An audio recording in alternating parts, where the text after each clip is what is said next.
to another edition of the Wrestling Underground podcast. We're bringing you live from the Thundercat Dome because that's a thing.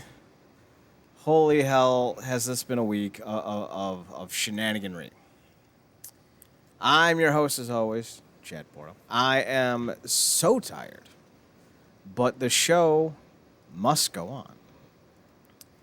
I didn't get a lot of sleep, neither here nor there. Put in the OT today, so there's that. But I get to do a show with my good friend, my glorious co-host, Mr. Marcus Green. Marcus, how are you? Good, man. We hold each other up to get through it. We will lean on each other like two leaning towers of Pisa, attempting to walk through the Arc de Triomphe. It will be awkward. By the by, you know what I saw on it's like WBNX, which is our My TV in Cleveland. It was going on from 1 to 4 in the morning, and it was the 1998 Godzilla film. And Marcus, I will say this. I remember watching it all the way through as a kid, not minding it. I watched most of it. So I eventually decided, all right, I got to do other things before I go to bed. But I ended up not hating what I saw. Is it possible that the Godzilla 1998 film is actually better than we think it is?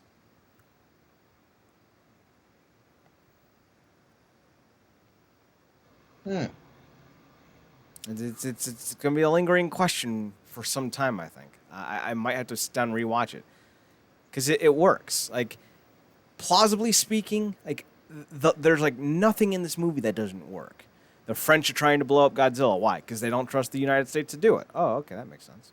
The stuff got leaked. How did it get leaked? The worm guy let his girlfriend into his tent even though he knew she was a reporter because he wants to get some of that good, shall we say, schnooky. And then she betrays him because she's trying to not be a failure in her career because she's yet to become an on-screen reporter. So like it all kind of tracks, right? Like none of it's like, oh yeah, and like they needed gas and they ended up on the corner that has a gas station that's still working. Oh, that's Deus Ex Machina. No, Godzilla '98 actually has kind of a coherent structure. Whether or not you like the design of the monsters or like that's up for debate and like we can have that discussion. But in terms of a structure of a story, it works. Yeah, I mean, I think some of the best Godzilla stories oftentimes grounded in, what happens when, humans get too comfortable and careless at the same time, and then stuff like that happens. Like a lot of like the whole concept of people not believing in the whole global warming thing. It's like you don't believe like the simplistic idea that ice melts. Like really? You don't think nothing can become of that when half the planet is majority of the planet is water? You don't think it's ridiculous. But I think when you ground something like Godzilla and something like that, like all that radiation and chemical pouring, and then you eventually get something like that, and then all of a sudden you can't deal with it because historically America has made a fetish out of wanting to turn something like that into a weapon, a la every Hulk movie. Something that monster is into a weapon, it tracks. And China's like, or Japan's like, no, no, we don't need it. Kill it. Like we can't trust these greedy bastards to get it done.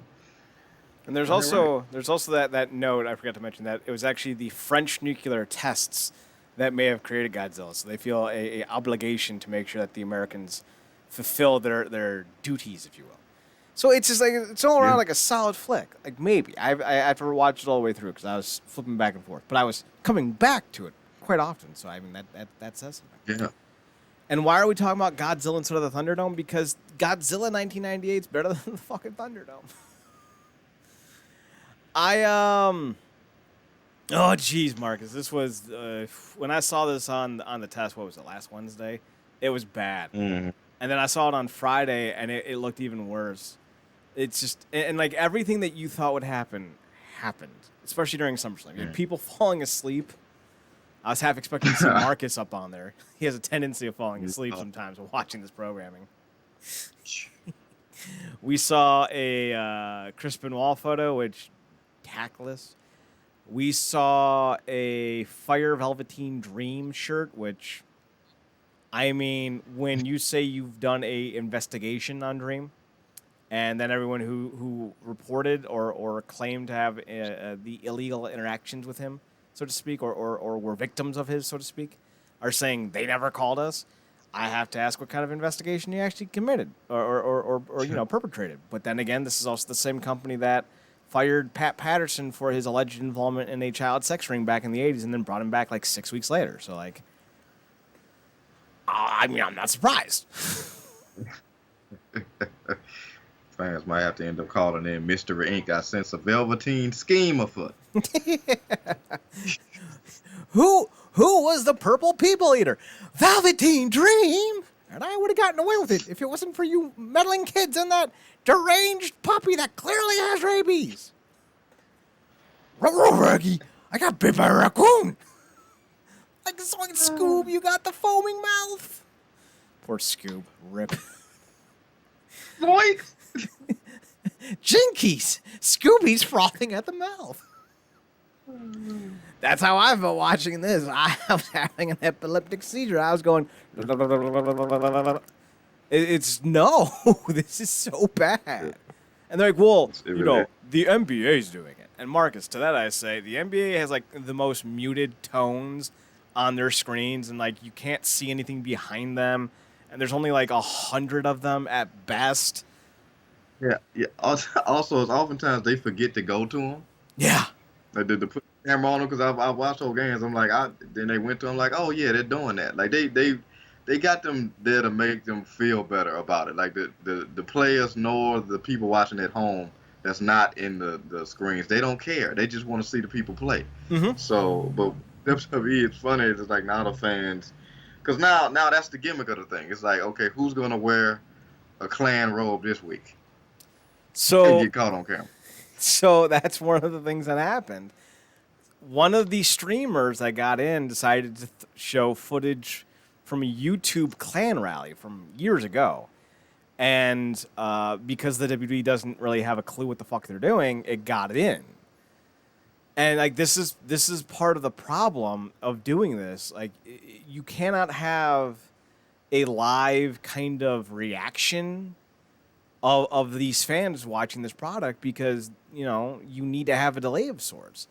The whole reason why, because technically speaking, when you watch live television, you're not watching live television, technically. You're watching it on about a 5 to 7 second delay. And this is because Justin Timberlake and Janet Jackson conspired to have Tittygate back in, 2002, 2003? So ever since then, live TV's always been on a bit of a delay. So that means there's already a delay in the programming. And on top of that, there's got to be some type of lag function with these views. So, I don't even know how, we might be watching stuff that they're just seeing live for the first time 8 seconds after it happens. Who knows? So there's no way you can really jump in, circumvent, and block people or augment their screens until it happens. Someone, I think it was Ali from Wrestle Talk, said something to the effect like the only way you can really curtail this is if you have everyone kind of put in your credit card info or something like that and make them pay like a small nominal fee of like 50 cents or what have you. So that way, if this does happen, you can either penalize them or you could block them via the credit card number, which is a lot more accurate and kind of safe going compared to like a VP, like your IP address, which you can just change with a VPN. So that might be the way to go in the future. Or, and here's a thought, I don't know, just me spitballing, maybe don't do it. Yeah, it's really no point. It's not like you can pre-screen these people because it's, like I said, at this point I feel like it is a thing where a lot of people are not caring because everybody's going to watch it anyway, but a lot of people are getting into this exclusively to be like, oh, okay, I'm going to get on TV, I'm going to be seen. What's the stupidest thing I can do? Because the people that they want to be in this Thunderdome thing, for the most part, they've eroded away with shitty creative. Mm-hmm. So you got to basically hosting a bunch of trolls every week, for the most part. Or a bunch of people who are literally just, this is a part of their routine, but they literally have life and they come here last minute and they're falling asleep. Mostly from an exhausting week, but majority from, stuff is boring. They've seen this match 50 different times, like 40 different ways. So, You could either watch, Randall Keith, Randall Keith Orton taking on Keith, Randall Keith, Randall Keith Lee. Or you can go watch Kawhi Leonard and Luka Doncic have the playoff series of the ages. I mean, I don't know. Kind of obvious to me, but I don't fucking know. So, what would I rather watch? Keith Lee versus Randall Keith Orton? I don't know. Probably not. Keith Lee's a fine dude, don't get me wrong, but I don't want to watch Randy Orton against anyone. You could be like, it's going to be Alexa Bliss versus Randy Orton, and Alexa Bliss is going to have to wear see-through gear, and I'm still going to be like, nah. I'm good. I will watch nothing with Randy Orton. Nope. Nada. Nunca. Niet. it's just weird because I would imagine, even if some people, I would imagine people, even if they put that safeguard in place with the credit card, I know it's a bunch of people like the 50 cent will be worth it for me to get on here and put this big ass sign that say put Benoit in the Hall of Fame. It's to some people, it's worth it to to show porn for however long they can get it on screen or something like that. It's worth it to people at this point. People would rather be famous for being trolls than to watch something like I said they can witness anyway. It's all about the concept of being on TV. Then the people who really want to be there, it's I'm sorry for you, but it's not. That whole being a part of it is just that the idea, that concept is far more grandiose than the actual execution of this thing, because it's like I said, it has to be taxing. You can't watch however many people they be trying to pack in on that screen, and then you have to police everybody. Okay, that person's asleep, so do I kick them out and let somebody else in? And now this person that's wide awake is wearing a Klan robe, and it's that has to be a shitty job to have. The sleeping black guy next to the awoken white Klans member. That's that's an allegory right there. I think the thing you do is make them sign some type of agreement that says, and not in the boilerplate kind of right there at the top of the signing. You agree that if you are banned for anything offensive, that you agree to a $500,000 fine. I don't know, legally speaking. I'm sure if you're forced to sign a contract, you can obviously get away with that.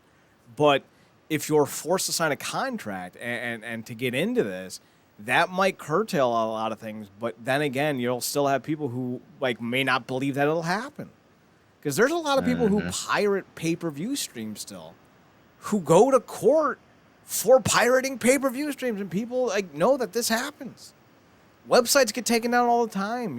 Copyright laws are enforced, yet people still do it. So I don't even know if that would be a good enough deterrent. But they got to do something, because you cannot. Because after SummerSlam, here's the time frame. 0 seconds to 13.5 minutes after SummerSlam ended, all I saw was, holy shit! With the exception of the main event, this was the best show, the best book show in years. And then 13 minutes and 1 seconds, it became, did you see Benoit in the Klan rally during SummerSlam? So they didn't have the stretch of time they should have had for having a successful event. And that's bad. So maybe it'll be worth it. Hey, if you pull this shit again, we will fucking fine your ass $1,000. And if you don't, pay up, we'll come for you. And that seems to be the only way that you can go about it. Now, if you fall asleep, I don't think that should be anything punishable. But it should say in the contract that if you fall asleep at any time or you leave your camera for an extended period of time, we have the right to remove you from the Thunderdome experience.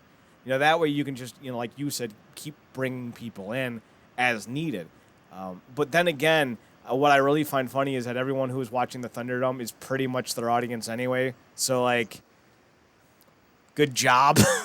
You have all of your active fans watching the show. Kudos. Fucking terrible. But yeah, Marcus, they can't afford to have another night like SummerSlam where they have just the most insane things happening.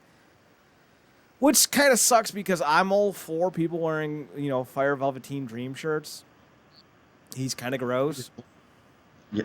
What you really don't do, and this could really be, again, and marching in legal territory, depending on how things are set up. But imagine if they're having like a back-to-back like women's matches, and some a-hole is putting up somebody's nudes that leaked. Oh God, that would be awful. Oh, that would not be good. So it's ironic that we just mentioned that as we move on, because the next topic of conversation is going to be Renee Young. She has officially announced that she is leaving. So that'll be interesting. Marcus, thoughts on Renee Young leaving the WWE? Not surprised to me. I think some of the writing was on the wall. Kind of after Moxley left. I mean, she's been there since 2012. She's, literally the best and the worst of times. So, you know, obviously she, phenomenal talent, can do and go wherever she wants. But yeah, I think she's had a good run. I think she's probably seen all she could see with the company, and I don't know how much of it had to do with the whole Fox show getting canceled or whatnot. Obviously, because they cut both Talking Smack and then which was doing good, I thought, and then they cut this other new Fox show. So, like I said, I think she's seen the best and the worst of it, and not having a hubby there to at least be around probably sucks, and I would imagine that cutting back on the travel would also be a benefit, even though obviously things are slowed down now. So, like I said, she's been in since 2012, and I think it's probably time. But they are losing a great talent, but that happens all the time. Where do you think she's going to end up? You think she'll go to AEW, or do you think she'll maybe go mainstream? I don't know. Like when she seems like she's always seemed like a gal that's very much into her own interests, no matter how geeky or whatever they seemed. And I think what is she on like G4 or something before she came to the WWE? So she seems like she's versed in a variety of things like you. So I can see her going either way. It's just it all depends. Maybe she want to sit back for a little while and enjoy the fruits of her labor over the years. So who knows? I can see her starting some on YouTube. I can see her starting some on Twitch or something. Who knows? But I definitely think she has more options than most. She absolutely has a ton of options. Apparently, she was on The Score, which is the Canadian television, the Canadian sports television setup thing. I don't know what the fuck it's called. I think it's a like an ESPN thing. Hang on, let's see. The Score Television Networks, Canadian specialty channel owned by Rogers Media. Service Sports Corp, which featured a display of sports news and scores. If I remember correctly, she handled a wrestling show on there with Arda Ocal and Mauro Ranallo. So a lot of the guys that were on that show ended up in the WWE. So there's always the possibility that that's where they go again. It'll be interesting, because you bring up G4. I don't know how involved in the gaming and tech industry that she is, but they're relaunching their service, their station, so that might be something for her. AEW is obviously an option. But when you think about how she's been treated and how her husband was treated on this company, it's really not that surprising. By all intents and purposes, she and Corey Graves never got along. There was that whole time when they were on Raw together that was not enjoyable, so I'm not surprised this is happening. I'm surprised it's happening as late as it is. I would have thought this would have happened a long time ago, but Yeah, it's funny. I almost that whole time was on commentary was so bad. I actually wiped that out of my memory until you just brought it up. Again, the worst of times. So she's played everything you could do except in-ring perform. I think the most that she did was get into it with another woman on the roster who maybe mentioned Dean and she slapped her or something like that. But that's it. So. Yeah, like I said, she's done everything, man. I just think she's probably being there since 2012. It's time for new experiences, stuff of that nature. So, good luck to her. Speaking of new experiences, SummerSlam was a thing. they got us with the tagline, "You'll never see it coming," and the running joke that was that it was a decent show, and no one saw it coming. I don't know, Marcus. I didn't watch a single damn thing on this show, and I really don't have any intentions on going back to it. I think I saw like a few minutes of the Dominic Seth Rollins match, but that's about it. The card itself just doesn't lend itself to anything. A lot of the big names weren't on it. AJ Styles and Jeff Hardy, I thought, were announced for SummerSlam, but then they weren't. So I don't know. Like the whole thing just kind of, I feel like it was like bummer blam because it was a bunch of B talent headlining the show. I was like, all right, whatever. Apollo Crews defeated MVP on the pre-show.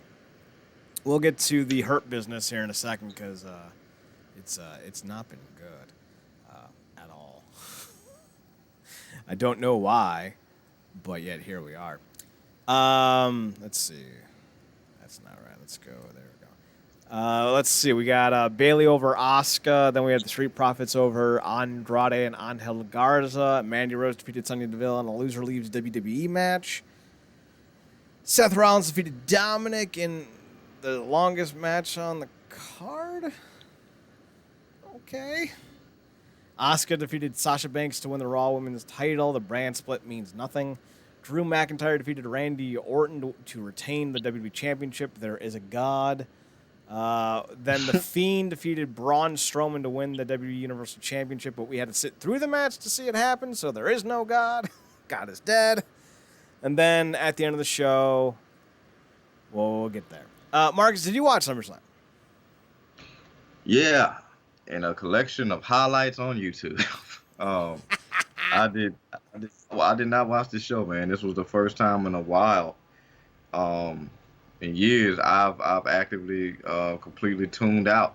It's funny how you stick to stuff, despite better knowledge because it's just something you're used to. It's a part of your routine, and I've kind of had to, thankfully that the stuff has been so bad that they forced me out of that routine. So a lot of times I'm just completely tuned out, and obviously allowing me to, thankfully, watch better content that I actually want to see. So, yeah, I tuned out and caught it on a tube, and there was some decent stuff for the most part. I mean, Dominic looked good. I think, we talked about how we feel about Seth.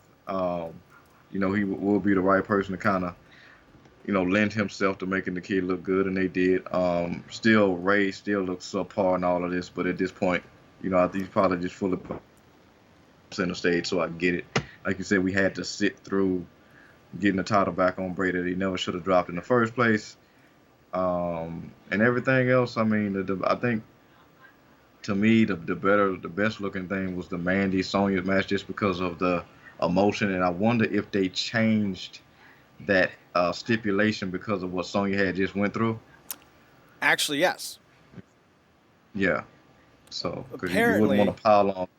And the girl bawled after she just could have got killed. So, well, apparently the reasoning was I don't know if it was a request from her and her lawyer, or if it was kind of just an acknowledgement that this is probably a bad idea. With the proceedings going on, via court, they thought it would be a bad look for her to have a shaved head while she was going through all these legal proceedings. So they opted to change the gimmick, if you will. Gotcha, and I guess as for the stipulation, it works out better because not only does this give her time to step away and kind of, recollect herself and nerves or whatever, but it also gives her time away to 100% focus on this or that, and come back, refreshed, hopefully with it behind her. So that it probably works out for the best. And we all WWE, nobody's ever fired or released unless they legitimately get released or anything like that. People don't even die on this program. So even when they die. Exactly. So I'm absolutely like on board with the idea of changing the gimmick for that match. While I would have liked to seen someone get their head shaved, because it goes back to the classic days of Lucha Libre. It's a Lucha de Apuestas match. But I'm fine with it. Although I did laugh. I think it was Powerbomb Jitsu retweeted a photo of Mandy Rose's new look, and they're like, she looks like Pumpkin from A Shot at Love with Not Shadow Love. Nope. Flavor of Love. Yeah. Flavor of Love. Flavor of Love. There it is. That's hilarious. She does. Ironically enough, she legitimately cut her hair during this whole thing. So, somebody's head was technically shaved a little bit. Right? Like, she already lost the bout. Like, she came in with short hair. Like, what are you doing? Telegraphing the ending. The only thing I will say about the show that I thought was good, again, you have to understand, I didn't watch the show, so, like, whatever. I liked the attire of Dominic Mysterio and Seth Rollins. It just kind of felt very gimmicky in a good way. Like, how Scorpion and Sub-Zero are just color swaps of each other. That's kind of how I felt about Dominic and Seth. Like, they both kind of embraced the Rey Mysterio aesthetic. Seth had his Rey Mysterio Halloween Havoc inspired gear, which is ironically inspired by the Phantom. It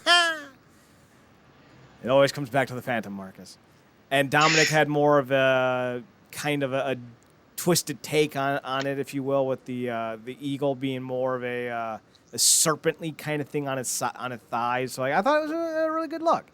And considering Dominic Mysterio is the skinniest fat dude, or the fattest skinniest dude I've ever seen in my life, the body gear worked. I thought it was a solid idea to help kind of hide some of his shortcomings, physiquely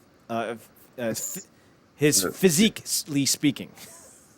Yeah, physically. Yeah, as the kids would say, he's slim thick. Yeah, I guess that's the new skinny fat term, slim thick. Fair enough.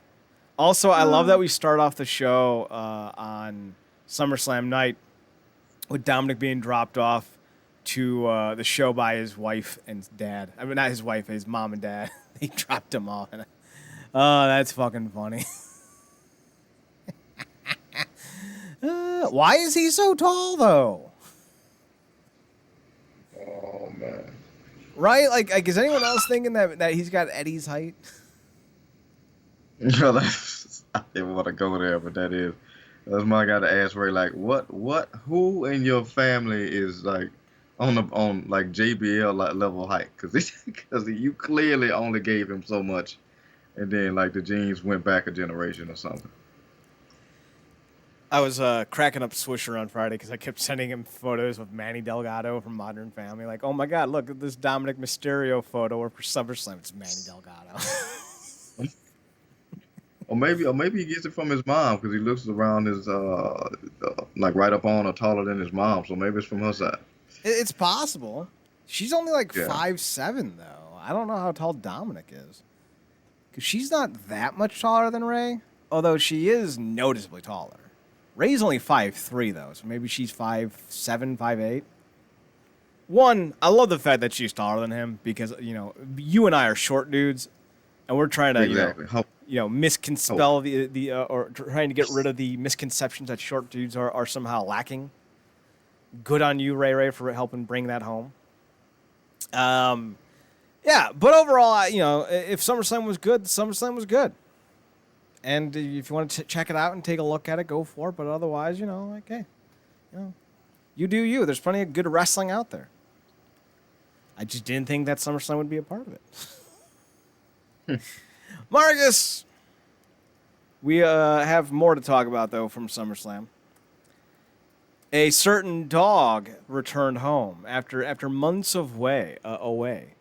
The big dog finally made his way home, and it was a tearful moment. The owners were outside the house when the dog came running up. Actually, no, that was a video I watched from the dodo. Literally happened. Dog was away for like weeks at a time, and like he just came home one day like, "What's up, dude? There's some fucking bobcats in these forests. Why would you let me out?" But right, it was real sweet. So the big dog, Roman Reigns, returned to SummerSlam with a great new slogan: "Wreck everyone and leave." Yeah. I've said before that the biggest issue with WWE has been their terrible fucking booking, and it's not just like with matches or lengths of time. It's everything, and it goes back as far as John Cena as champion. When you're struggling to put down Chris Masters in 25-minute matches, I don't buy you as a top guy. I buy you as a lucky guy. Like, there's nothing about you that screams dominant. And John Cena should never have been anything but dominant, considering the fact that he was legitimately jacked to the gills.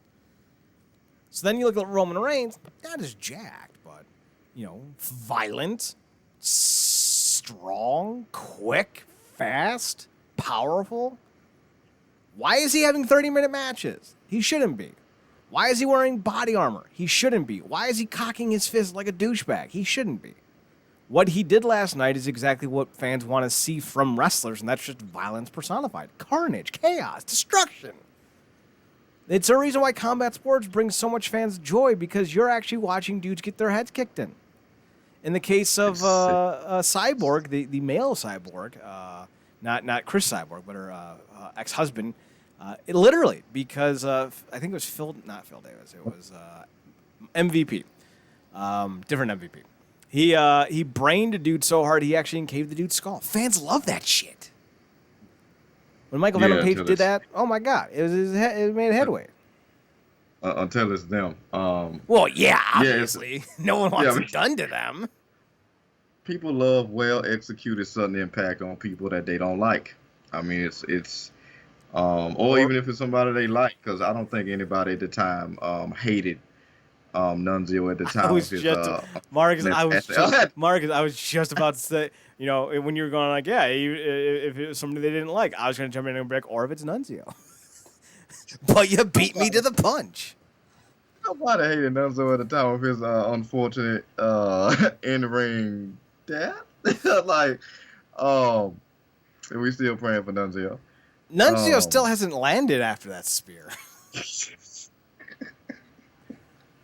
I mean, what was worse, the Nunzio spear or Paul London getting turned inside out by a Snitsky clothesline and belly flopping on the floor? Because I'm saying neither one seemed like a good time. Between that and I still think about that match that Beer Money had with Ink and Storm caught Sorensen in the side of the head with a super kick. I mean, with a last call, and it just sounded off like... Oh, Jesse Neal. Yeah, Jesse Neal, and it sounded off like a gun, like a shotgun. Like that was crazy. But oh man, that I still want to say that Goldberg spear, but I have to go back and watch Snitsky, because Snitsky's style was like purposefully reckless. Yep, but it wasn't his fault, Marcus. No, it wasn't. It wasn't his fault. So thoughts on Reigns' return? I like it. I dug it. He looked great. I always dig a good beard look. I definitely dug the shirt. Like you said, he just showed up. He kicked ass, and that was it. And this probably is like maybe the best time for it, because obviously he came back on his own terms, because the whole thing, was he, made a choice to stay out for the betterment of his family, his environment. And I think that time has allowed us to, whole thing, absence with the fondness and all that. And he's always had all the tools. It's just how WWE has used him and those tools to kind of, obviously shove down our throats. We saw that didn't work, and they tried different variants. But I think now may be the time for him to kind of hone everything that's great about that character and put it together to really do something. It's ironic that he came back and took out the guy who took his spot in beating Goldberg, who never should have got the title in the first place. But it kind of came full circle. He put him down, and he came back and usurped the Fiend. Now, the Fiend, that character is on wobbly legs right now. To me, I mean, I think he's always been on wobbly legs to you. But, I think obviously, Reigns was always going to have that strap. I don't know how it was going to go with him and the Fiend, but looks like we're headed towards that way. So, like I said, I think he looked good, and I think he may very well interject a much-needed adrenaline boost in the SmackDown. So. Part of the problem with The Fiend is the fact that it's Bray Wyatt, and Bray Wyatt is not a good worker. I know a lot of people like to run with that narrative, but there's a reason why Bray Wyatt is booked the way he's booked. It's because they know he's not going to have a good match. And like, you can like him. I never want to be someone who goes, you can't like that thing, unless it's racism. Yeah. Like, if you go, yeah, I'm a big fan of hating people who look different than me, I'm going to be like, probably shouldn't like that, buddy.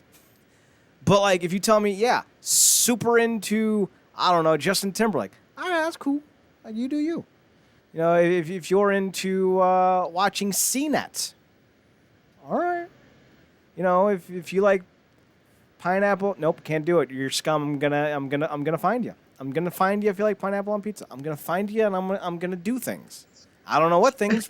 Not necessarily illegal things. I'm not threatening anyone, but like, I'll drop your pizza on the ground and be like, yeah. What do you go fucking do about it? Your pizza's the goddamn ground, you pineapple on pizza lover. And I'm somewhere in the distance saying, I told you. He keeps his promises. Kid. I just want you with like gray in your beard and an eye patch and like a bad like wig screaming, he keeps his promises, kid. He keeps his pineapple promise. We just call you Green Stroke. We call you Black Stroke, but I feel like that's too on the nose. Also sounds like a really on the head porno. Or like a 1970s black exploitation. Did I say that right? Yeah. Black I can't say words tonight. Black One of those films from the 1970s that dealt with racial issues. Yeah. In an exaggerated tone. Exactly. You would go to the length of like punishing a pineapple eater by lowering him to an island like Leanne Yu just so you can get your point across. So, Hey, Mendel, I hear the pineapple pizza on this island is really good. And then you just hear me from the trees. The pineapple pizza on here is to die for. You have found this pizza. They all look at me as I'm punching a hole in the pizza with the pineapple on it. Who are you? Vengeance.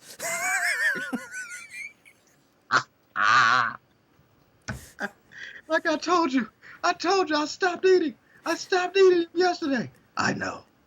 I just don't care. I'm sorry I put pineapple and bacon on your pizza, man. I'm sorry. I got the orders confused, man. I'm sorry. I know. I just don't care.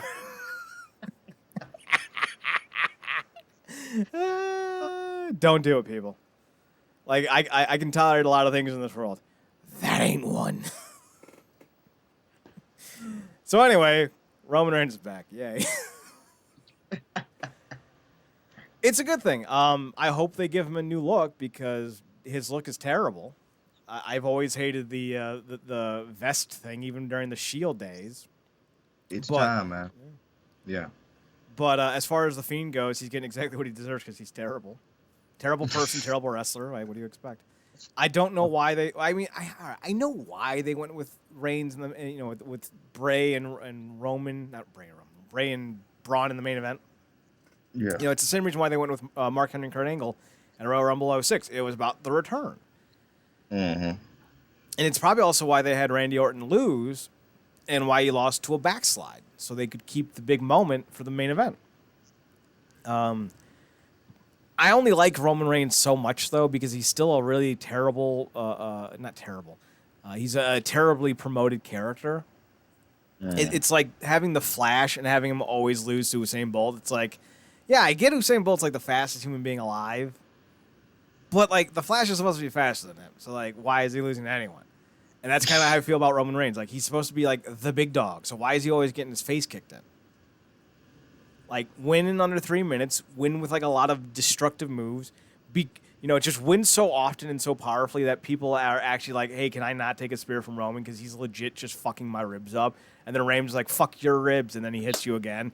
And then he starts eating ribs in the back just out of spite to like fuck with you.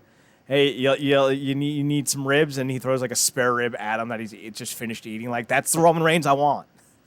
Yeah, come on, man. Like, what's up the collar and elbow top? Just literally start out the match with a Superman punch, daze him, line him up, spear him, and get him out of there. Right. Like, if you're not trying to book your badass like Goldberg, then what the fuck are you doing? Yeah, it's 38 seconds and you're out. If a Brock Lesnar match is lasting 15 minutes, it's because he got more suplexes to deliver and he doesn't want to stop yet. Right, or it's because he actually agreed to work hourly and he's just trying to milk the clock. So The real heel. Yeah, the real heel. right. Let's see. Oh, no, that's not the right thing. Yeah, that'll work. So let's talk about a debut. A rolling debut of sorts. A Keith Lee debut of sorts. Although I don't have a photo up yet, so hang on. Marcus, Keith Lee showed up on Raw. He got a new bodysuit kind of thing, more like a new vest. It doesn't really help much because it actually kind of accentuates his punch some. At least the silver kind of hoodie thing that he was wearing. But Yeah. I actually didn't mind his gear, like some people did. I thought it was kind of nice. That's just me though. But I can understand people who didn't like it because it's different. But I think it makes him look a little slimmer, and I think that's a good thing. The problem, though, obviously, is the music, and I, honest to God, couldn't tell you what his music is because I don't watch NXT. I like to keep my brain cells intact. But Keith Lee's one of those guys that he's got a pretty big fan base, and, you know, he came up, people were like, yeah, it's Keith Lee, and then his music's terrible, and apparently it's because they're trying to get away from CFOs or whatever their names were. So I get it. I wasn't a fan of their music anyway, so like, all right, cool. But at the end of the day, they got to make Keith Lee look good. He's their best prospect they've had in years. And he's one of the few guys that actually got like huge pops when he made their brief appearances in the Rumble. So they can't miss with him, right? Like, you know, this has to work. But, you know, we have a problem here. And Marcus and I don't like to, harp on, specific racial things a lot because, it tends to ruffle some feathers. But when it comes to the WWE's use of black people, it's not, historically speaking, good. And looking at Keith Lee, he's, pretty black. So I'm concerned that he's going to fall into the same Vince McMahon trappings as other athletes of his persuasion. And I'm concerned. And then you have the fact that his entire NXT run really culminated into just the biggest waste of time, and I'm concerned that this is going to be just another downtrodden retread of other NXT call-ups.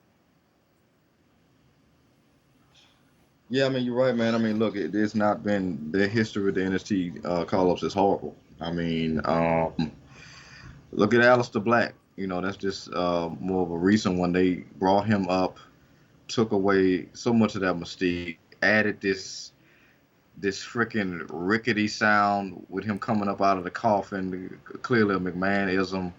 Like I said, we see him too much. He's too talkative. They got him in this thing backstage where he's in a room, but it's dark and he pokes out sometimes, and then he doesn't. It's like they killed the mystique with him. He got randomly involved in this whole thing where Ray got his eye taken out.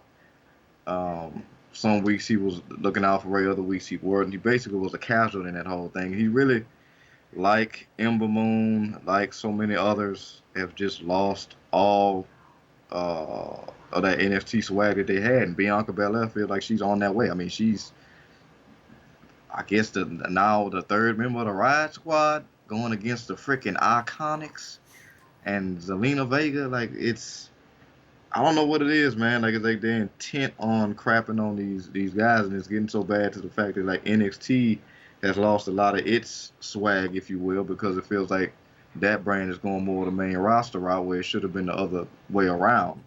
Like Pat McAfee move, that's the main roster thing. Yeah. Or so it was.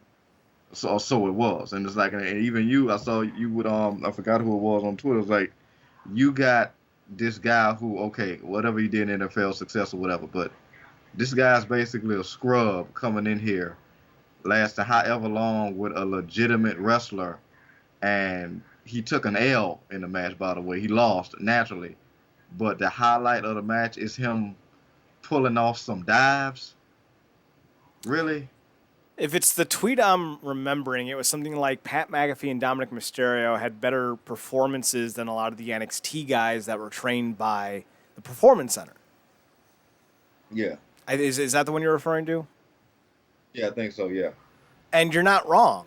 When you think about Dominic Mysterio, I mean, granted, he's been trained by Conan and Ray and others throughout like the last 2 years. And then you have Pat McAfee, who even said like he has his own ring and he's been bumping and doing stuff over there. So, it kind of makes you wonder if this copy by paste development system is actually working. And, to a degree, it's not, because who have they really made? To a degree, it is, because they're signing a bunch of guys who already have a lot of value. Like Keith Lee is going to be, called an NXT guy, but he really shouldn't be, because he only got signed because of his name. Now, that's not to take away from his talent. My point is that, there's a lot of talented guys like Keith Lee. But Keith Lee got signed because of his name value, not just because he's super talented. So when you bring somebody like that in, like, they could say, oh, yeah, he's an NXT guy. But we know he's not. We know Keith Lee was an indie guy. But the actual NXT guys are not being developed and processed properly. And when you have to have an entire system built around your Kona Reeves,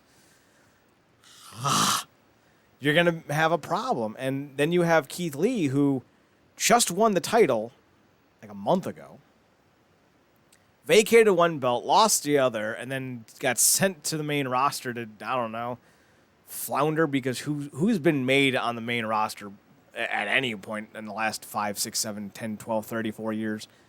It's problematic, it's disturbing, and it's something that's unsettling. And I think part of the problem is we've seen the failure of NXT call-ups. So there's no hope anymore. Why would we care about an NXT prospect? We know what's going to happen once they move brands. We know it'll be over. So why invest time and energy? There's a backing for Keith Lee that I think exists beyond the normal hoi polloi, because of the fact that he is a very big chip in that pile of just smaller, less impressive chips. And people obviously notice that he's got something special about him. But they said the same thing about Aleister Black. They said the same thing about Finn Balor. And where's Balor even at anymore? I guess he was on NXT. But good luck, actually hearing about him, because apparently they just they don't care anymore about Finn Balor. First ever Universal Champion. And he's on the undercard of the developmental show. Yeah, with Tim Thatcher, who is no scrub by any means, but he came back to NXT with a lot of momentum in terms of promise of him being a lot of the character that he was in Japan, but other than some good one-liners and some smugness about him, because nobody wants Colgate Balor back. Colgate Balor. Nobody wants that back. I'm all smiles and abs, baby. But it's not really picking up a lot of momentum, like you said, that ascension to Keith Lee. Because when he first came in, I didn't really know much about him, but I heard the level of backing that he got, and people talk big about him. But I was like, I don't get it. And for a lot of time that he didn't have any momentum, and that kind of tied into the story. And then eventually he found himself, and it was cool seeing his rise. And then he finally gets to the title, albeit I guess some hijinks, because I guess he inevitably took the spot that Dream was supposed to have. Mm-hmm. But, like you said, he got him to the top, and kudos to him. He clearly put in the effort, but then it's like they obsessed with the new hotness, because Cross came in, and Cross is his own thing, and obviously with Scarlett, it kind of tops him over the top, and it goes to him, and he takes the L, and he just unceremoniously goes to Raw, and I'm like, okay, does he get a rematch? Does he not? I mean, obviously I know a lot of people do the honors on the way out of NXT, but it just seems like it's so just nonchalantly handled, and then you come and change stuff about Lee that you didn't need to change, because obviously you saw what worked when you debuted him in the Rumble. So why would you change that? But again, how many times we had the conversation of they're obsessed with fixing things that aren't broken? So it's Vince, so perpetually. That's just the only way to describe it. Keith's a guy who can easily get over on his own. But, will the WWE let him get over? Probably not. That's just historically how they are. And it's not really, anything to do racially speaking in that regard. They just don't let people get over anymore. Fucking Finn Balor's on the undercard of a show no one watches. Tim Thatcher, the best worker that they've had in 20 years since Kurt Angle debuted, on the undercard of a show no one watches. I'm just, it's mind-boggling to me that this company exists at all at this point. But Speaking of companies, Marcus, that shockingly still exist, we're going to move on to Impact. They had Emergence Night 2 tonight. Mm-hmm. And it ended up being a... Let's see. Oh, well, nope. Sorry. We're on Hurt Business now. Yeah. Oops. Speaking All of right. black talent. So let's talk about the Hurt Business first, and then we'll get to Emergence. I knew we forgot something. So Hurt Business was supposed to be this big thing, right? Supposed to be this big, awesome thing with Bobby Lashley and MVP and Shelton Benjamin and maybe others. And it was kind of supposed to be the WWE version of the Beatdown Clan. And there, that was a really good, really cool stable for Impact.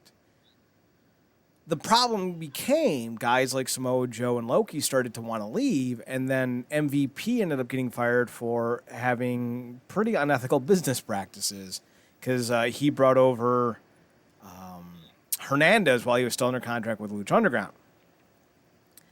Then, ironically enough, MVP signed with Lucha Underground. So there's a lot of hope for this group. You got Shelton Benjamin, who everyone always says, he would have been a great world champion. I disagree. I think he's got the charisma of a fish. But then you have a guy who does make a great world champion, Bobby Lashley, because he's a legitimate badass. Then you got one of the best talkers the last, nearly 20 years, last 15 years in MVP. It's like this group was made to succeed. It was made to get Bobby Lashley back over. It was made to be the thing that got into Brock Lesnar's way. Like, it's the perfect storyline.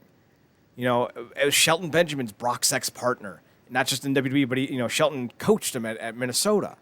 Then you got Bobby Lashley, the guy they always call Black Lesnar, the guy who everyone wanted to see fight Lesnar in both WWE, New Japan, and fucking Bellator or UFC. Never happened. So you finally have that opportunity to build to it and get WrestleMania 30, whatever the fuck we're on, because they stopped using numbers, and now I'm confused.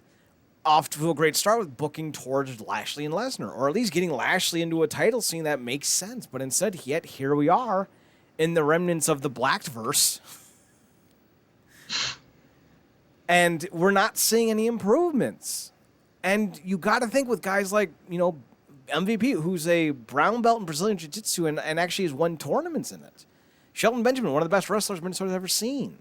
Fucking Bobby Lashley, who I think only has one loss in MMA.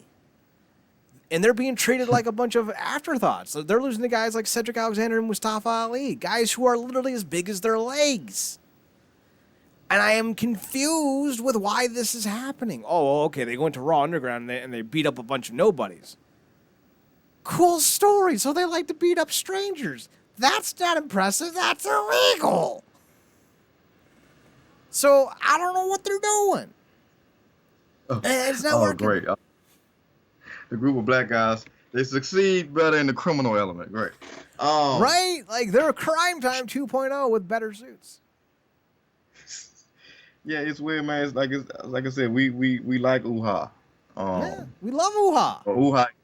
Uha in WWE. And they've had to work to get him to some form of relevance where he is right now. But he, should have started off doing what he's doing now. Should have been on a completely different level by now. But, I digress.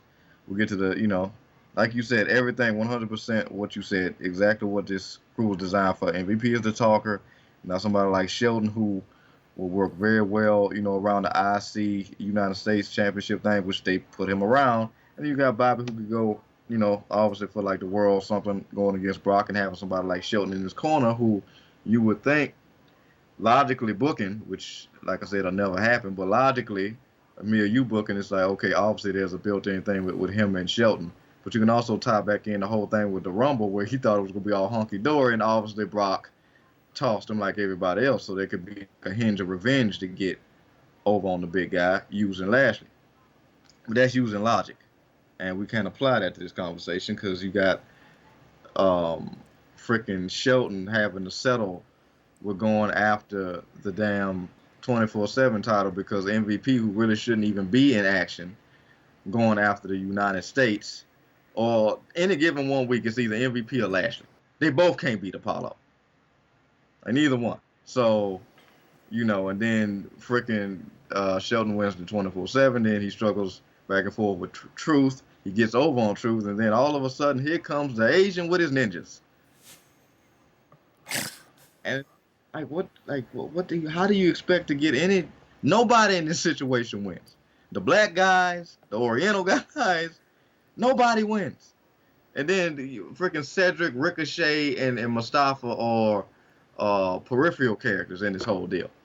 And which are the very definition of three great talents floundering, charisma clearly varying. But yeah, nobody wins, and I think that whole scenario is the essence of that of the company's booking. It's just one big shitty juggling act. You're not wrong. We're gonna double down here and go super offensive when I say this. They've made Shelton Benjamin the Black Ron Killings. Ba-dum-tsh. He's always around the belt, and it makes no sense. But unlike Ron Killings, who's super fucking entertaining with anything he's doing, apologies to him from 2011, because that little Jimmy stuff and like the Confederate flag attire and marching to fight John Cena, that's fucking gold. In hindsight, that's fucking gold. Maybe not as the lead, not as the lead feud, but like that's gold. That's some of his all-time best stuff, man. Like classic. Fucking Danielson kicking little Jimmy. Ron Killings running out of the ring to go console his friend. Great. So you would hope that this group would actually be booked well. It's not. They took over Raw Underground and then they left, and then they came back a month later. It's like there's no semblance of legitimacy in them anymore, and like that's the saddest part. It's funny, and I heard somebody else talk about this, and they said it jokingly, but it's real. Like the only way that Lashley is going to even be able to sniff or touch Lesnar is if 1 week he just they go in there again to piss off their frustration of losing again to Apollo Crews. They go in there and house people like nobody else is going to step up because Shane obviously is the maestro, if you will. And Lesnar just walks in randomly. You just see the crowd thin out. People just leave like how they did in Returns when Batman showed up and everybody faded to black in Penguin's lair. And he turns around and it's Lesnar. That is the only way he's going to get him at this point. Yeah. But even if they did, unless this becomes a shoot fight, I would just imagine Lesnar would go over pretty easily. Yeah. Like it does not feel like they would be given the opportunity. And the thing is, I genuinely love Bobby Lashley. I know it may not always seem like it because I love Eddie Edwards, and when Bobby was on top of Impact, Eddie was also on top of Impact, so I was obviously going with Eddie because I love me some Wolves. But if it wasn't for Eddie being part of that kind of situation, I would always want Bobby to be my champion for as long as I could rock with it. I wasn't a big Drew Galloway guy, so like when Bobby beat him, I was like, cool. And then Bobby loses to Alberto, I was like, why does this keep happening to me? But when it comes to Bobby Lashley, like there's always this promise of a super possibility to happen, and it never does. And it bums me out because like I know, like Marcus, if you and I were booking this shit, we would book to Lesnar, Lashley, Hell in a Cell, WrestleMania. It writes itself. And you do it, and now with the parameters that are set up with, you could do it so easily with Lesnar as a face, just unbelievably possibly, but yes. And like you could do it in a way where like Shelton's like, Brock, you've always been my buddy, you've always looked out for me, and I'm gonna have your back. And then like Shelton betrays Brock, but like you don't do it like the night he does it like WWE plans to. Like you do the long con. Like you would introduce Shelton with Brock, on his side at like Survivor Series, and then at the Royal Rumble, maybe Brock is about to get thrown out, but then Shelton tosses out Lashley right when everyone thinks that Shelton's going to turn heel, finally, and he doesn't. And then heading into the last 6 weeks of WrestleMania, then Shelton takes like a crowbar to Brock's knee, and then all of a sudden it's like, we've been playing you. It's never been about the title. We don't need the title. What we want is to end the aura, the glamour of Brock Lesnar once and for all. And that's why we're doing this. And that's why it's going to be Lashley Lesnar in Hell in a Cell. And you don't even do a match leading into it. Like, there is no Lashley Lesnar 1 to set up the Hell in a Cell. There's no, like, random-ass regular match or the greatest wrestling match never to happen or whatever dumb, stupid-ass moniker the WWE would come up with. The first time they fight, Hell in a Cell. And not the goofy-ass red cage, 30 feet fucking high, 18 goddamn feet wide, where the berth between the ring and the cage is so wide you can actually have, like, a full listing of, like, tables and, like, caterers. There's a wedding happening on the far side of the ring, and then on the other side there's a daycare. No. We go No Mercy 0-2, tight as fuck cage, so these two behemoths can really utilize the brutality and the essence of Hell in a Cell. But we'll never get that. Because they don't know how to give fans what they want anymore. Stone Cold didn't win at WrestleMania 14 because, Vince was super high on him. He won because the fans were super high on him. I mean, something like Lashley works so well against Lesnar because you need guys at this point after he's literally ran through. I mean, he literally ran through their roster in one match. I mean, he had already been doing that years prior, but specifically in one match. And it's like you need somebody that like a Keith Lee or Galloway in some instance, but specifically somebody like Lesnar who can take the fight to him at this point. Like Lesnar's a guy that attacks Brock backstage and lays him out, and people are like, wow, this guy's not to be effed with. Exactly, because he would have done that in Impact. The Lashley from Impact is taking it to Lesnar every week, just because he's just in the mood for it. This Lashley is like, I kind of want to fight him in interviews, and then he kind of got to mock him in interviews, and then they have a Twitter exchange. He's tweeting at Lesnar, and it's technically Paul Heyman tweeting back because we know Lesnar doesn't give any F's about social media, and then they'll make something out of that. But a Hell in a Cell between the two of them, that's 5 stars on any show, just for the kaiju of it all. And me, if we're not putting Galloway in that, you put him in the Intercontinental picture, I'll allow somebody like AJ Styles, because I don't know if they've clashed yet. That would be interesting. They haven't, not to the best of my knowledge, unless they were on the indies at the same time, and they may have been, because Styles didn't sign with the WWE until, 2018? Yeah. And McIntyre showed up in Impact, I think, in 2015, 2016, so there might have been an overlap where they met on, a European show or something, but outside of that, no, I don't think they have. You want to steal the... Yeah. Yeah, if you want to steal the show, as you're about to say, McIntyre Styles would be very interesting. I would really like to see Lesnar and Lashley actually finally feud, and not do it in a way that's hokey or gimmicky or heely, but literally just have an exchange where one day they pass each other in the hallway, and Bobby says, "When are you gonna stop being a bitch and actually come at me?" And then Brock's like, "Oh, it's gonna be like that," and Bobby's like, "It's already like that." That's the way to set this up, and you can just have them anytime Brock shows up, that you should have them fucking brawl, or maybe you don't have them brawl, but you have Lashley finally hit him with that one line, and it's kind of when you think about when Undertaker and Lesnar revisited the rivalry in 2015, where they were held apart, and I think it was Brock's like, "I'm gonna kill you," and Undertaker screams back, "You're gonna have to." Imagine if you had saved something like that very powerful delivery to Lashley and have Brock scream, "I'm going to kill you" when we fight at WrestleMania, and Lashley just screams back, "You're going to have to." It would make him overnight. And the sad thing is, we should not be talking about a 3 or 4-time former world heavyweight champion, Intercontinental and U.S. titles out the wazoo, a 13-1 MMA record, a guy who's headlined the biggest shows of the year, and say what you will about his presidency. When you get put with Donald Trump in 2007 for a WrestleMania match, that says everything about how people see you. Bobby Lashley was seen as a big deal. But we should not be saying 13 fucking years later to a 42-year-old that this is how we get you over. It should have happened a long fucking time ago.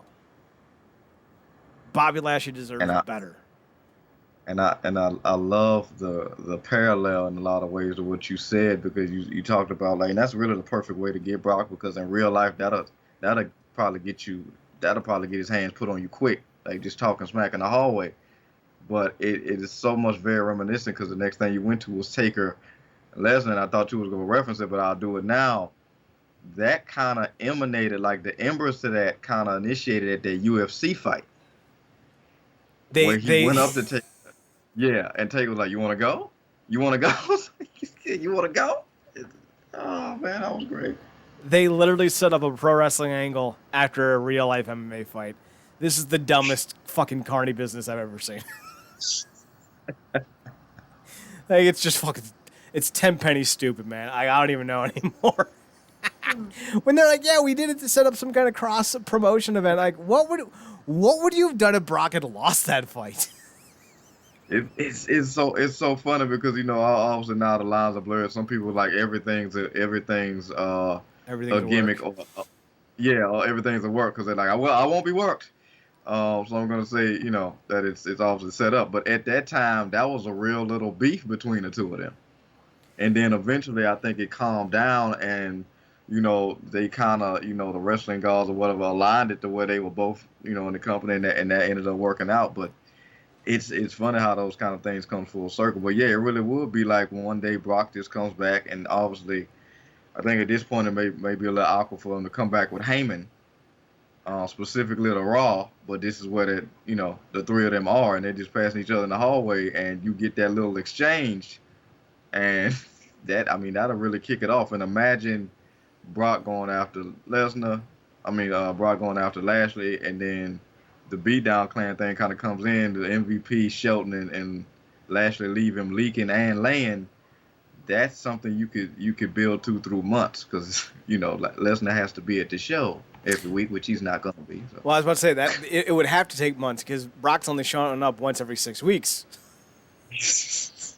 So if you're setting up like a 5 segment, parlay into the match, it's gonna take 30 fucking weeks. So yeah, it's gonna take half the year to get to.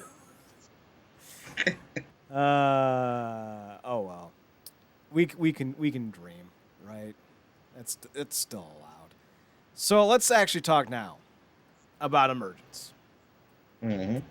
So we won't go into the full depths of it because we have another show tomorrow night, Making an Impact, which you can listen to every Wednesday at twitch.tv/WrestlingUnderground, where we'll go more in depth. But hell of a show. Hell of a show. Eddie, I guess, kicked it off, if I remember correctly, against Rob Van Dam. And, the less I see of Katie Forbes, the happier I am as a person. Hey, man. I like that they put Rob Van Dam into the Emergence event because, he's a big name, even if he is 50 and slowed down considerably. It's still a big win for Eddie. And it was a nice matchup. It only went about 9 or 10 minutes. But again, that's all you really need to go. So I thought that was pretty good. What do you think of the RVD Eddie match? No, I dug it because the great thing about this open challenge, and part of it is obviously him, obviously reestablished himself as, that thoroughbred, and obviously as a fighting champion. But because that championship was not properly handled the way it should have been on the last champion, this is something that kind of almost has to happen right now. Obviously, things can slow down. I think they will as he's getting into this feud with EY. But I dig the fact that, look, every week it's you don't know how it's gonna go. He's got to be ready for everybody. And RVD, while like you said, he's aged, he's still a credible threat. He's even more of a threat with his action mannequin by his side. Um, his action mannequin by his side, which also played into the match. But this also on Impact's been really great about this, about juggling several things at the same time. So while you got this match going on, you got already very much watching his back in a lot of ways because he realized he's after with the wrong guy. Like Callahan is Prince Petty. He's the bastion of being a bugaboo when it comes to people that are in his way. And right now, the eye of his sadistic affection is RVD and his action mannequin, and it's really funny, because I think this is the one time they probably got in over their head when they thought it was gonna be a one and done, but then you cost the guy the title, and now it's like he's not gonna be done with you until he wants to be done with you, and I think there's some what's the irony in that because nobody knows that better than Eddie Edwards. Did you get Action Mannequin from someone, or is that a Marcus original? No, that's a Marcus original. I just came up with it. So, Dog Walk and Action Mannequin. You heard it here first, folks. We're making up new lexiconian terms. Get on board. It's funny because I was like, how can I be offensive but not sexist? How can I be progressively offensive? There it is. We are a progressively offensive show. That's the tagline. I'm all right with that. Wrestling Underground, your progressively offensive alternative. So, I don't have a run sheet, so I'm going to try to do this best that I can from memory. I believe after that they did a bunch of Wrestle House stuff, which was pretty good. Marcus, I don't think I've asked you about your opinion on Wrestle House so far. What do you think of the little skits? No, I'm digging it. I like it. I mean, look, they got a lot of names on that roster actively, and this is a great way of. And obviously, they are doing their thing with. I know a lot of people. Oh my God, they're not social distancing. I'm pretty sure they're taking proper precautions, because I'm pretty sure these people wouldn't be doing what they're doing if in this type of proximity if they weren't. I dig it. I mean, it's a way to just have fun. I think of all the characters, I think my favorite person in the house is the pop-up Tommy Dreamer. Pop-up Dreamer. Yeah, he's having a freaking blast announcing these matches or just dropping off useful hints of information about the house. Mm-hmm. So far, my favorite line is what was the thing? Somebody said something, and somebody else said, "No way, Jose," and I told him this. He was like, "We didn't sign him." The fact that this whole premise is designated off freaking Bravo's virginity is hilarious. As far as the social distancing stuff goes, I'm pretty sure they've kept these groups of people away from the actual television product. So I'm under the impression that this was filmed over the course of 2 or 3 days, and there was no intermingling with them and the on-screen talent in the ring, if you will. So yeah. I'm pretty sure they're still taking their safety precautions in that regard, because otherwise you'd be seeing them on television outside of the Wrestle House segments, and you're not. So, kudos.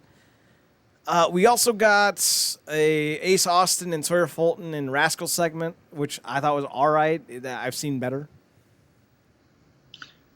Yeah, it's funny. The highlight of that for me was Madison Rayne. Like, she's killing those segments because I feel like she's really just going off the cuff, and she's become one of the better things on the show, whether it be her just jabbing her husband in every turn she can get, or because I think in this one they called her Karen. She was like, in no way, shape, form, or fashion am I a Karen.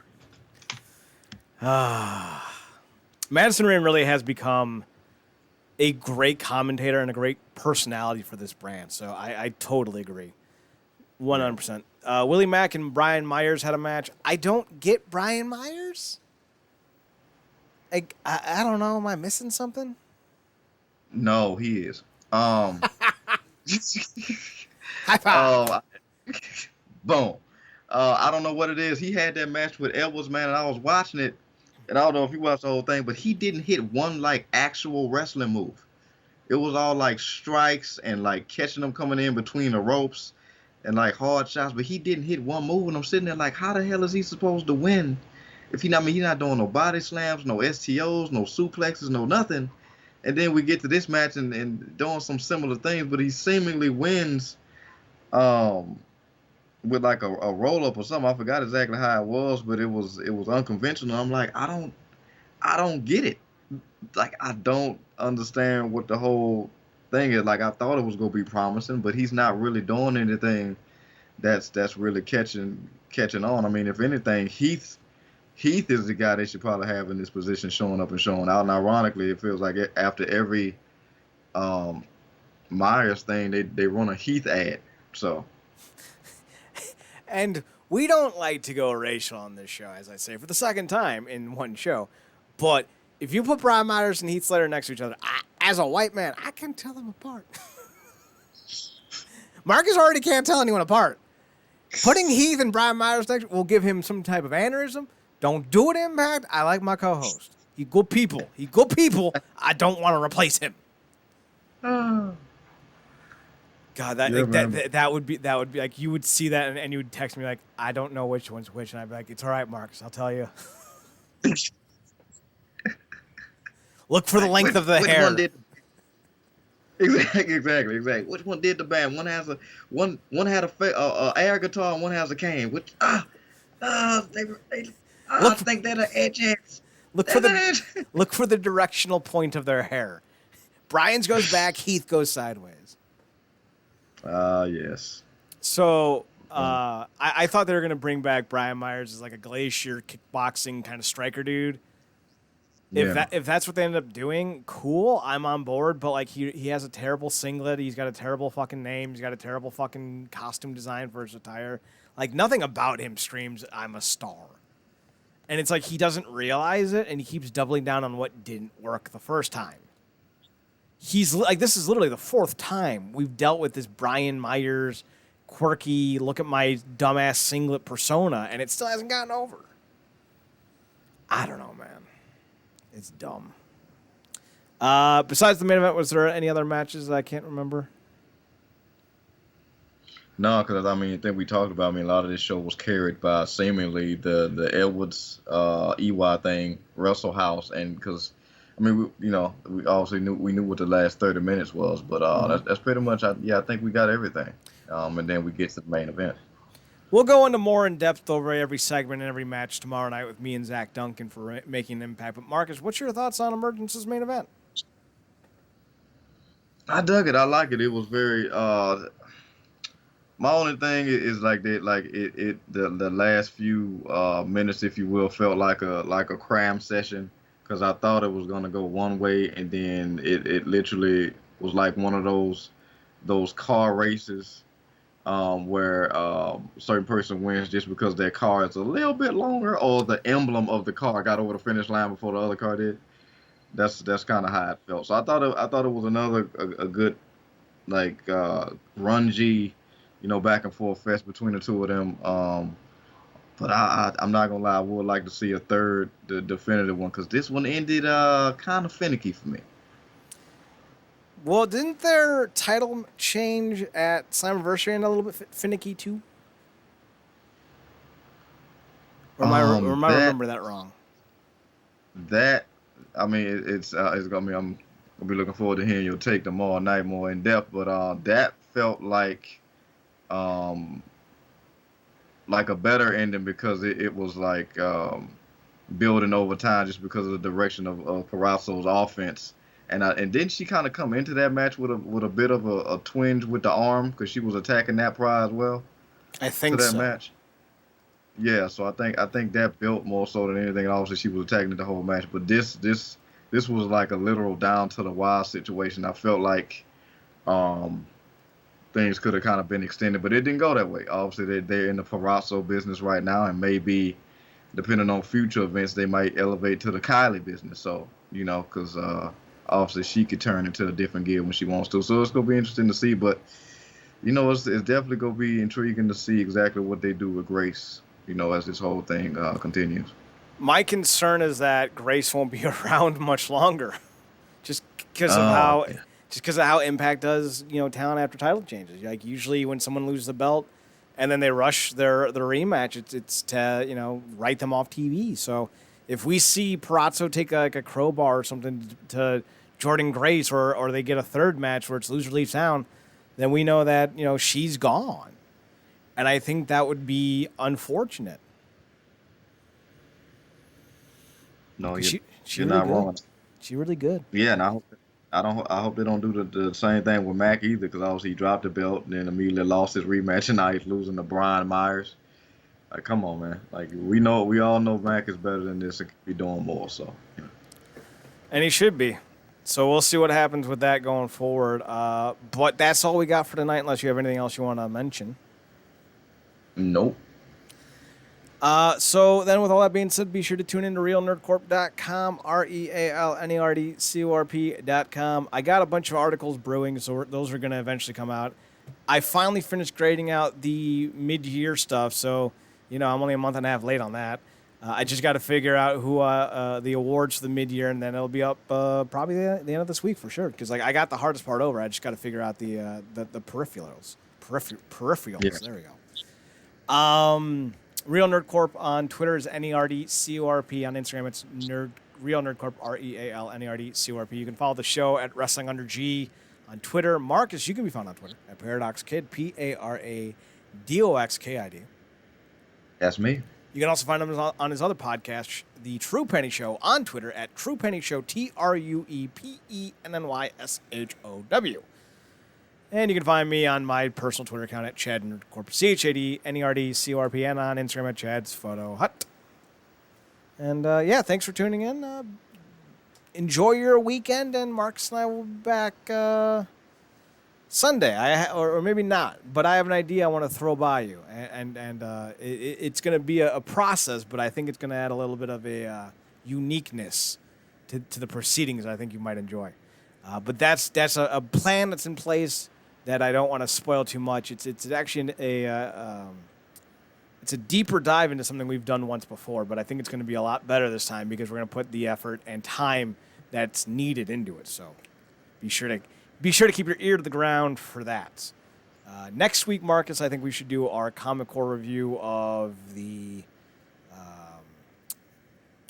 whatever that cartoon was called. Legion of Superheroes. Yeah, Legion of Superheroes, yeah. It's going to be dependent on how far Zach has gotten in his viewing of it, however. So as soon as he's done watching it, we will be ready to review it. Yeah, and eventually we will get to talking about, I guess, in mass fandom. But until then, please tune in to both Chad's personal Twitter and the NerdCorp Twitter, because he will be squealing over Batman, as he should. Because I must admit, although I'm more hyped for Black Adam in a lot of ways, and we don't even need to get off into our excitement over the Snyder Cut, it's something about that damn Batman trailer, man. I think I done watched it about 10 times now. You're only 143 behind me. Just that whole scene where he's beating the shit out of the Joker, dude. And then he's like, who are you? Vengeance. Like, oh my God.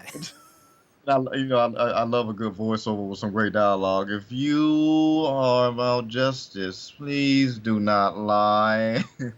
This Riddler is already like, And apparently they made Colin Farrell look like Val Kilmer. It's like, that's a thing. Oh, man. Yeah, this is going to be intense. Like a circus. I can't wait. Oh, it's coming out, like, what, next year? Oh, it's too late. Needs to be tomorrow. Put it out tomorrow now. Do it now. All right, we're done. We'll say goodbye. We'll see you guys soon, and all that good stuff. Thanks for tuning in. Thanks for checking us out. Thanks for giving us a chance. Remember to watch more wrestling, and as always, Marcus, take us home. Good night, me.